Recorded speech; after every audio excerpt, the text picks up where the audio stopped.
Now, I'm going to have to dip here pretty soon. So I'm going to streamline this process.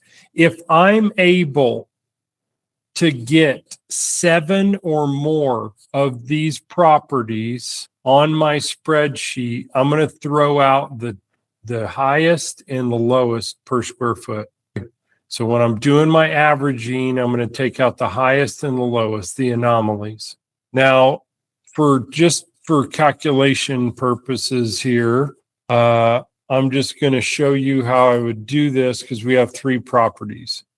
So I've got 208 per total square foot plus 303. That must have been a smaller property, and it was, plus 241 divided by 3. So I get an average of $250 a square foot. And then the finished, I have 230 plus 303 plus 241 divided by 3. That's definitely not the right number. Let's do that again. 230 plus 303 plus 241. Only the first number varied, 774 divided by 3. So 258, pretty darn close.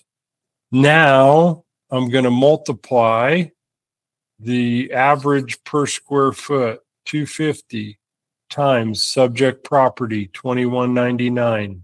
549, 750 is if I take the average per square foot. And then I look at 258, that's going to give me a higher number. So 549K. Now, the more data, the better number that we're going to get here. What my research has shown me is that the averaging of square footage is not a good way to price this home. The method of going back and forth and doing adds and subtracts on the subject property versus what is, for subject property versus what's sold is what is going to get me the right price. Now, the more you get, the more this would average out, and the closer you might get to that 520, 530 number. And then we say, well, really, my house is below average. So they're going to want to do something with the yard. He's got dogs. It's kind of a bachelor pad. He just remodeled the basement with new carpet. Well, the dog peed on it while I was there. So I'm going, okay, I kind of think like my house is probably worth 515. Now, I pull up to this house, I park my car, I look across the street, and there is 4 cars sitting out front of the house and in the driveway. And believe me when I tell you, they have not moved in a while, nor are they likely going to. There's a smoker, let's smoke some meat on the front porch, tiny little front porch. And I'm going, ooh, this is not good. People are going to pull up here and they're going to say, geesh, I don't want to live across the street from this house. So this is going to be a factor. It's going to be a factor. How much is that worth to someone? Well, it might be worth everything. They might just say, no, thanks.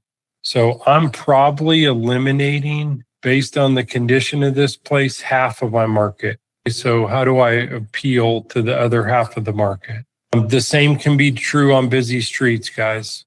Okay, if you're back or in front of a busy street, it can be as much as 75% of your market is eliminated. And is that going to affect the price? It could. Some appraisers will make an adjustment for that, and it can be brutal. So it's certainly a factor. So here's the conversation I'm going to have with my client. Is time more valuable than money to you? Is money more valuable than time? or do you value them both equally? Are you looking to get out of this place fast, or do you want to maximize the amount of dollars? Because we've seen anything from 23 days to 179 days on market here. So we can play that game. So if I'm going to give them a range and let them pick the price. If you want to move this house fast and possibly get multiple offers and see where the market's really at, we price it between 500 and 505. If you want my opinion of where I think the value lands, I'd price it at 509. I think that's a good value for the house. It's got some deferred maintenance. The deck's in bad shape. There's no irrigation in the yard. The remodel's a little wonky. That's where I would position it. And if you want to wait for a while and test the market and, play that game to kind of chase the market down, and I use this motion when I say that, and we want to chase the market down, then we price it at 515. So questions, comments, concerns? Or you got to run, right? I got a boogie. I got a biggie. Sorry. Awesome. Well, thank you very much, Cory. Really appreciate it, dude. That was awesome. I definitely picked up a new way of thinking about this too. So thank you for sharing everything. As Cory asked, guys, is there anything last? I know Cory's got to get running. Is there anything else that you guys have questions for with Cory right now? No, I appreciate this little lesson, and I'll definitely be taking a gander at the notes and rewatching this video again and kind of testing it out myself. Thanks, All right, guys. Cory. You bet. Happy Friday. Make it a great weekend. Happy Easter, Cory. Salud. Thanks, Cory. See you guys. Yeah, see ya. So I guess just to recap, I'm curious. Oh, I left, I guess. Well, whatever. I wanted to debrief with you guys. I know Cory had to get running, but okay, cool. We'll talk to you later, Jed. All right. Oh, no, Oh, no, I came back. Heard people talking, and I was like, "Oh crap! I guess we're not done." No, he Well, I was wanted to gonna- debrief. I was going to debrief, and all good. I mean, just debrief really quick. You got a couple minutes, so I'm just curious. What was your biggest takeaway, each of you, from that session right there? Well, I would. I'll probably ask Cory to kind of show us his little spreadsheet, like iPad thing that he uses. Because I would like to see how he does that. Other than that, I don't really have any like questions or thoughts. I just think it's. I would say it's definitely different from the way we do our CMAs.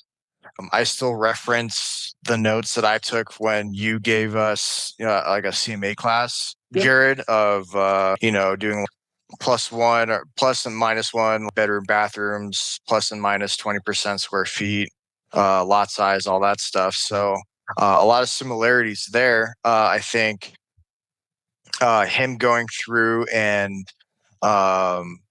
doing that again. I'm not a mathematician by any stretch of that term. So definitely rewatching that video and listening to how he takes the comps and the prices and the nets of all the recent sales and how he comes up with the ranges based on strategy, whether the individual wants to do more of an aggressive sale, faster sale, or if they have the ability to wait it out, test the market, and see what comes. He definitely takes more of a appraiser's approach.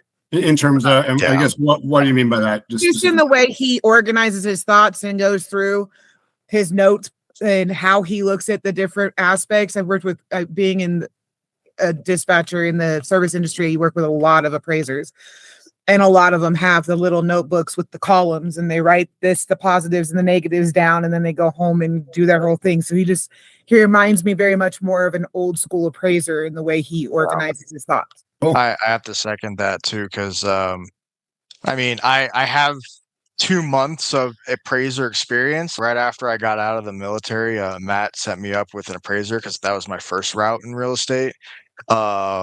So it's been a little while, but definitely a lot of similarities in terms of him going through the properties and like looking, okay, what does the landscape look like? What does the kitchen look like? What's the condition of everything? And that ultimately, in an appraiser mindset, would affect the price of a home that they're working on. Gotcha. Cool. Well, I guess, cool. Well, sweet. I'm just glad to see that you guys have a different experience here, a different perspective than kind of maybe what I've been telling you, and maybe also what Travis has told you about in the past. I think too, this goes to the comments that we've made previously, that this is where the art comes in, and not always the science, right? There are a lot of different ways to skin a cat here. I'm not sure if that phrase is still politically correct or not, but we can, who cares, whatever, it still works. Yeah, I mean, there are a lot of different ways to skin a cat. And so, I'm glad that you guys can see a different perspective, maybe a different way to think about it. So that way, if you're ever in a situation where maybe one way might make more sense to another, or maybe you can pull some tricks in if you need to make adjustments or do whatever, and you just have more arrows in your quiver here as you're kind of evaluating things. So, and the one comment I'll leave you guys on is that I do think that listing property, pricing property is going to become a more important thing into the future, as I have an expectation that listings are coming to the market a little bit more frequently than they were in the past. So let's make sure that we're really good at listing property. And I think that puts us in a really good spot. So, all right, cool, guys. Well, have a good one, and I will talk to you all later. Okay. Yes, sir. Take care. Bye. Bye.